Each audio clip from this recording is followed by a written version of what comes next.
Utamaduni ambao ni nguzo zake kuu ni mila na desturi za Watanzania. Hizi zinatakiwa kwanza zianze kwenye familia. Zikitoka kwenye familia ziende shuleni. Zikitoka shuleni sasa ndio zisambae kwenye jamii. Sasa sisi kule mikoani na kwenye halmashauri tunao maafisa utamaduni wetu, ambao maafisa utamaduni hao kazi yao kubwa ni kuhakikisha kwamba mila na desturi za Watanzania ambao ndio utamaduni wetu zinakuzwa, zinaendelezwa na zinarithishwa kwa vizazi vyetu. Kwa hiyo kutokana na maelekezo yaliyotolewa kwenye kikao kazi hiki, kwanza tukumbuke kwamba aliyotoa maelekezo hayo ni kiongozi mkubwa kabisa wa nchi. Yeye ametoa maelekezo kwa maafisa utamaduni wakatekeleza majukumu yao, ambalo kubwa zaidi alilolisema ni kulinda maadili yetu na kuhakikisha kazi zile za maafisa utamaduni na afisa michezo zifanywe kwa kila halmashauri, zifanywe kwa kila wilaya, ili kuhakikisha kwamba taifa letu ambalo linategemea sana utamaduni wetu na michezo yetu liweze kung'ara. Niwarudishe nyuma kidogo kwamba zamani utamaduni na michezo ilikuwa inachukuliwa kama burudani tu. Watu wanapofanya kazi wanakaa jioni mahali fulani, wanafurahi, kunakuwa na ngoma, kunakuwa na michezo mbalimbali. Lakini sasa hivi utamaduni na michezo ni biashara. Sasa kama ni biashara, lazima maafisa utamaduni walioko kule waweke mazingira wezeshi kwa kupata uwezeshi kutoka kwenye serikalini. Waweke mazingira wezeshi kuanzia kwenye ngazi za shule, kuanzia kwenye jamii, kuwe na vituo vya michezo, kuwe na vituo vya utamaduni, ambapo sasa watu watakuwa wanacheza, wana practice utamaduni wao. Kwa hiyo maelekezo ya Waziri Mkuu, kwa kweli sisi kama wizara ambao ndio wasimamiaji wa sera, sisi kazi yetu ni kufanyia ufuatiliaji wa wale maelekezo ya Mheshimiwa Waziri Mkuu. Lakini kule kwenye halmashauri basi tutawawezesha kupitia ofisi ya Rais TAMISEMI, tutashirikiana nao kuhakikisha kwamba kila afisa utamaduni na kila afisa michezo anafanya kazi yake kwa mazingira ambayo yatamfanya kuibua vipaji, yatamfanya mila na desturi zetu ziende mbele. Kwa kweli mimi naweza kusema tumepiga hatua kubwa sana. Tumepiga hatua kubwa kwa sababu kwanza hata ukiangalia mwitikio, lakini kikubwa zaidi ni vile ambavyo kwa mwaka huu kikao chetu kimewahusisha maafisa tawala wa kila mkoa, ambao wao sasa kule ndio wanaosimamia maafisa utamaduni na ndio wanaosimamia maafisa michezo. Lakini pia kuna wakurugenzi wa kila halmashauri, wa kila jiji, nao wamefika kwenye kikao hiki. Kufika kwao na kusikia yale maelekezo ya Mheshimiwa Waziri Mkuu, ninaamini kwa sababu wao, ukiangalia mkurugenzi ndio mwenye fungu, ukiangalia rasi ndio hasa alioshikilia mkoa. Kwa hiyo yeye ili sio kulinda cheo chake, ili kuhakikisha maadili katika mkoa ule yanaenda, maana yeye ndio atakayeulizwa. Kitu kikapoenda wrong kwenye mkoa fulani, hawezi kufuata afisa utamaduni pekee. Afisa utamaduni ni wa mwisho kabisa. Rasi ambao ni msaidizi wa mkuu wa mkoa atahakikisha kwamba maelekezo haya yaliyotolewa yataenda kadri ambavyo tumeelekezwa, lakini pia sio kuelekezwa, pamoja na kuwezeshwa vitendea kazi.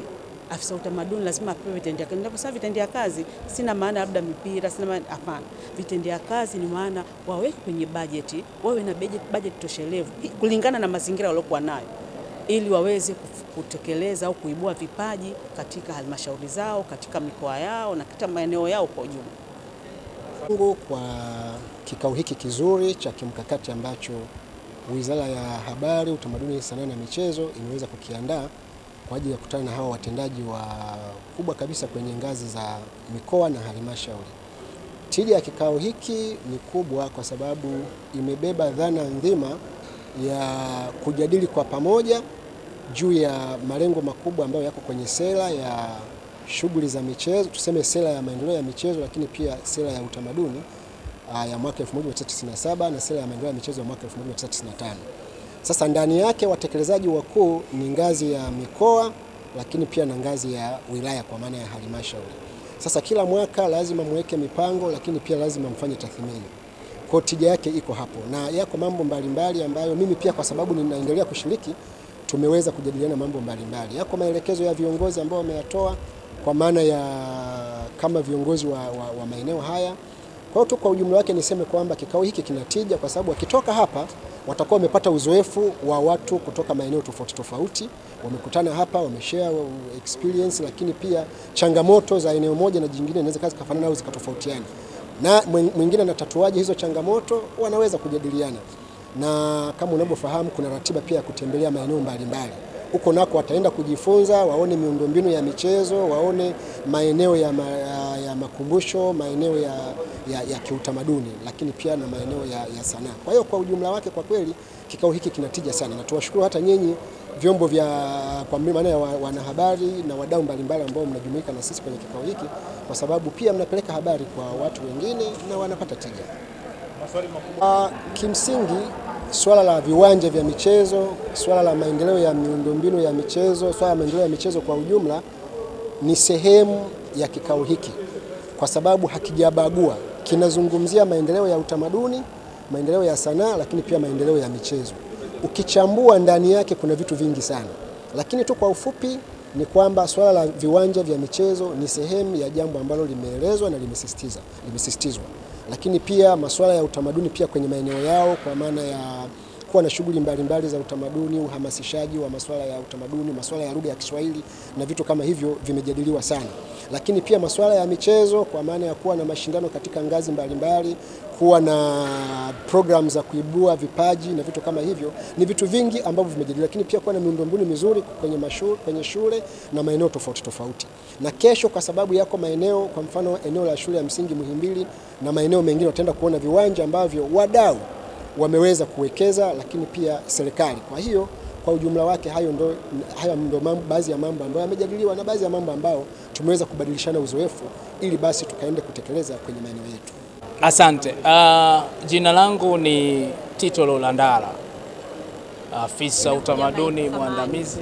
Tito Lulandala, mwenyekiti wa maafisa utamaduni sanaa nchini, na tupo hapa katika kikao cha 15.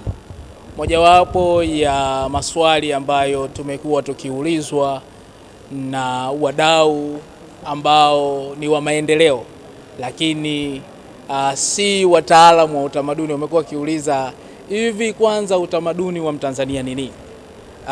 Utamaduni wa Mtanzania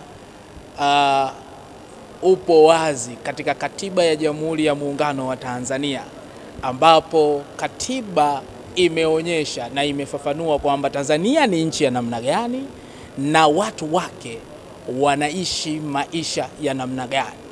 Kwa nini kwenye katiba? Kwa sababu tafsiri rahisi ya utamaduni ni mfumo wa maisha, ni jinsi vile ambavyo watu wanafikiri, vile ambavyo watu wanatenda na matokeo ya kufikiri na kutenda kwao. Kinachoongoza fikra na matendo ni maadili.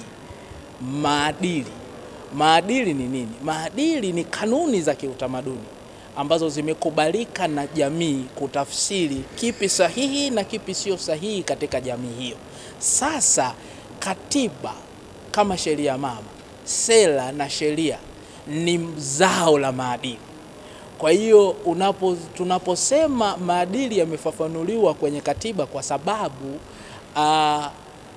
Watanzania wao wanayo namna ambayo wameikubali ya kutafsiri kwenye jamii zote za Watanzania kipi ni sahihi na kipi sio sahihi, kwa sababu ya kulinda matakwa yao.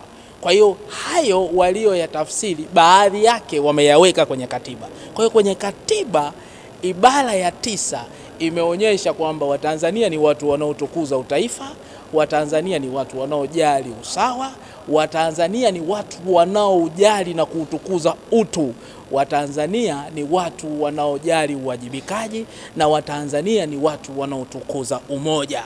Hizo nguzo ukizitaja unasema haya ni maadili ya Mtanzania, na huu ndio utamaduni wa Mtanzania. Kokote akienda wanasema huyu ni Mtanzania. Sasa hawa walio katika kikao cha 15 ni wale ambao wanatekeleza majukumu katika tasnia 4 za utamaduni. Kwanza urithi wa utamaduni, wanasimamia maendeleo ya urithi wa utamaduni. Wanahamasisha urithishaji na usimamizi wa maadili ya taifa, lakini wanasimamia maendeleo ya sanaa na wanasimamia maendeleo ya lugha ikiwemo lugha ya Kiswahili. Kikao hiki cha 15 kimekuwa tofauti na vikao vilivyopita katika mambo makubwa matatu.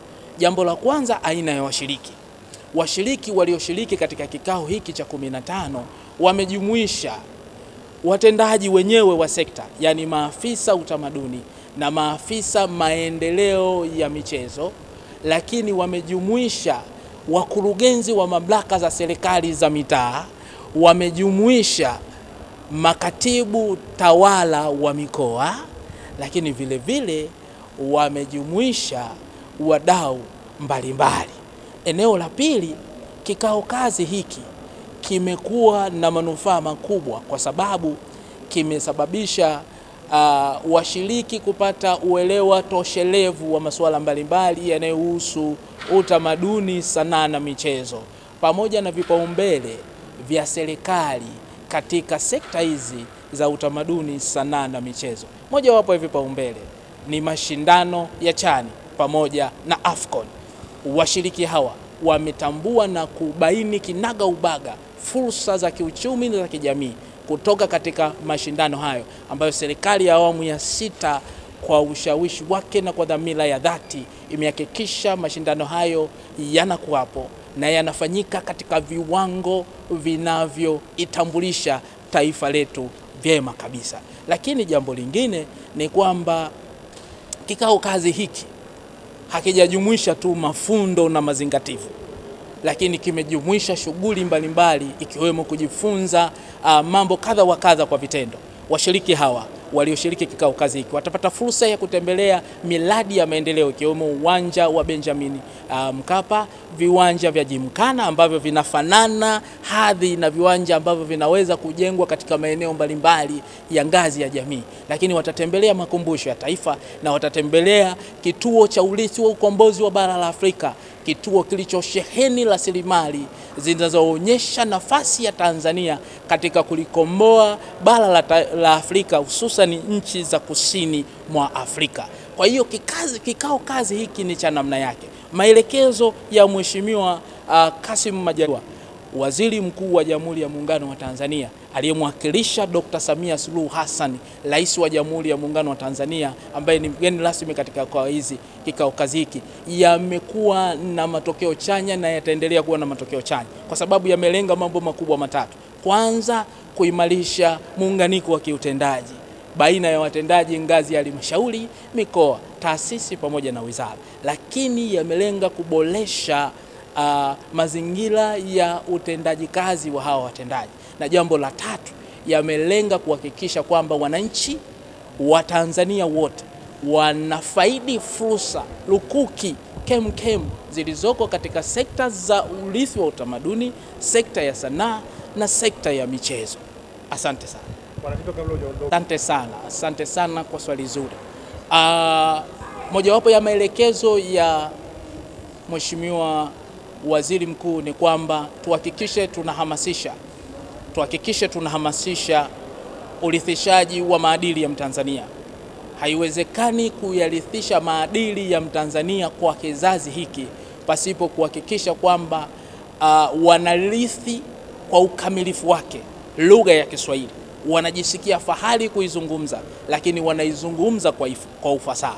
Sasa mojawapo ya mambo ambayo sisi kama watendaji, yani maafisa utamaduni, tutakwenda kutekeleza, kwanza tunakwenda kuhamasisha matumizi ya lugha kwa kuanzisha mambo ambayo yamefifia yaliyokuwa yanahamasisha kuzungumzwa kwa lugha ya Kiswahili katika namna ya ufasaha, lakini katika namna ya kisanaa, yani fasihi.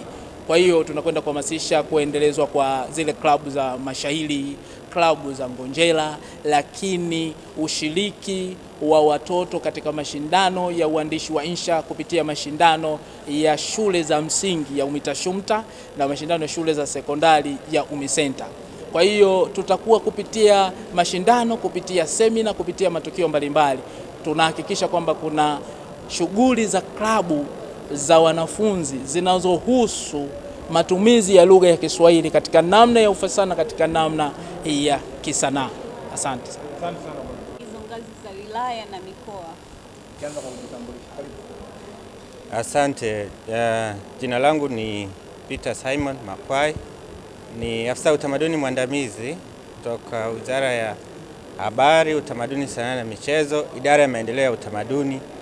Idara ambayo nimeitaja ya maendeleo ya utamaduni na sehemu kuu mbili.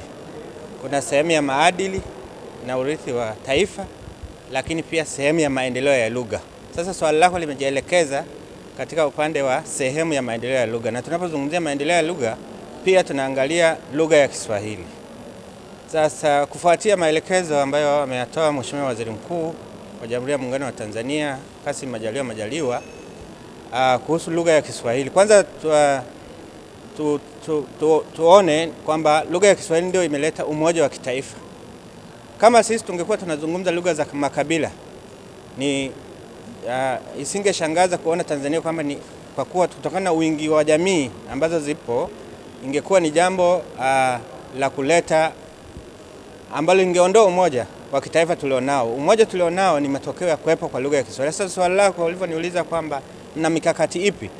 Mpaka sasa katika ngazi ya kitaifa tuna mikakati kadha wa kadha ya kuendeleza lugha ya Kiswahili kimataifa. Moja wa mkakati unaitwa mkakati wa kitaifa wa kupeleka Kiswahili nje ya nchi wa miaka 10, ulianza 2022 hadi 2032. Katika mkataba huo, moja ya eneo muhimu ni ya kuipa nafasi lugha ya Kiswahili ni kuipeleka Kiswahili nje ya nchi kwa namna ya kufungua vituo vya kufundisha Kiswahili kwa wageni katika balozi za Tanzania nje ya nchi, lakini kupeleka wataalamu wa lugha ya Kiswahili. Hao wanaweza kuwa wataalamu wa ukalimani na tafsiri, waende katika mikutano ya kimataifa kama mkutano wa Umoja wa Afrika, mikutano ya SADC na mikutano mbalimbali ya kimataifa. Kwa hiyo kwa njia hiyo tunaipeleka Kiswahili nje ya nchi. Lakini si hiyo tu, kuna suala la machapisho ya Kiswahili kuvipeleka nje ya nchi. Tunafahamu kuna kazi moja hapa ya Kiswahili, kuna kazi mbalimbali zilizochapishwa kwa lugha ya Kiswahili, ikiwemo kazi ya fasihi, riwaya na ushairi. Kwa hiyo tunapeleka nje ya nchi machapisho yale kuuza kwa mataifa ambayo yana shauku na nia ya kujifunza lugha ya Kiswahili. Lakini pia tumekuwa na mikakati ya kuandaa walimu wa kufundisha Kiswahili kwa wageni na kuwapeleka katika nchi mbalimbali duniani. Asante. Kwa sasa tuna wataalamu kiasi gani? Mpaka sasa hivi wataalamu hao wamejisajili katika kanzidata ambayo iko pale Baraza la Kiswahili la Taifa. Kuna wataalamu 1000 na zaidi ambao wameshajiandikisha katika kanzidata hayo. Na tutofautishe, tunaposema wataalamu wa Kiswahili, hawa ni wale wenye shahada za awali ya Kiswahili, shahada za umahiri yani au uzamili, na shahada za uzamivu kwa lugha ya Kiswahili. Hao kwa ujumla wao wamewekea mikakati ya kujisajili pale BAKITA ili waweze kutumia fursa ya kufundisha Kiswahili kwa wageni nje ya nchi. Kwa hiyo wako zaidi ya 1000 ambao tayari wameshajisajili. Na ni vituo vingapi ambavyo mtaanza navyo? Kwanza mpaka sasa vile ambavyo tayari vimeshafunguliwa katika balozi za Tanzania nje ya nchi ni vituo 16. Hivyo tayari vinafanya kazi. Mikakati iliyopo ni kuendelea kuwa na vituo vingi zaidi vya kufundisha Kiswahili kwa wageni, ili lugha hii ya Kiswahili tunaposema ni lugha ya mawasiliano mapana kimataifa iweze kuwa hivyo pale ambapo tutakuwa tuna vituo vingi ambavyo vinafundisha lugha hiyo kwa wageni zaidi na kupanua fursa. Kwa faida ya mtazamaji, ni vituo gani ambavyo ni kama mataifa gani ambayo tutegemee yataanza kufundisha lugha ya Kiswahili? Mataifa ambayo yanafundisha lugha ya Kiswahili mpaka sasa kuna Korea Kusini, Afrika Kusini, Rwanda, Zimbabwe na nchi kadha wa kadha ambazo tayari zimeshaonyesha nia na kwamba balozi zimeshafungua madarasa ya Kiswahili katika balozi za Tanzania huko ughaibuni. Na kwa upande wa ndani, kuna mikakati mikubwa mmebezi nje. Kwa upande wa ndani, nini mmekifanya kisha mnaendelea kuimarisha lugha hii kwa imara? Kwa upande wa kitaifa kumekuwa na jitihada mbalimbali ikiwemo maadhimisho ya lugha ya Kiswahili. Kama mnavyofahamu, umoja wa shirika la UNESCO, shirika la Umoja wa Mataifa la Elimu, Sayansi na Utamaduni UNESCO imepitisha tarehe 7 Julai ya kila mwaka kuwa maadhimisho ya siku ya Kiswahili duniani. Sasa Tanzania katika kuunga wito huo katika kuunga mkono wito huo wa UNESCO imekuwa ikiadhimisha maadhimisho ya siku ya Kiswahili duniani kila mwaka ifikapo tarehe 7 Julai. Na kwa mwaka huu maadhimisho haya yatakwepo Julai 7 na yatafanyika kwa upande wa Zanzibar. Na si hiyo tu, kumekuwa na mikakati kadha wa kadha ikiwemo kuendesha mashindano ya insha kwa wanafunzi wa shule za msingi na sekondari nchini. Asante.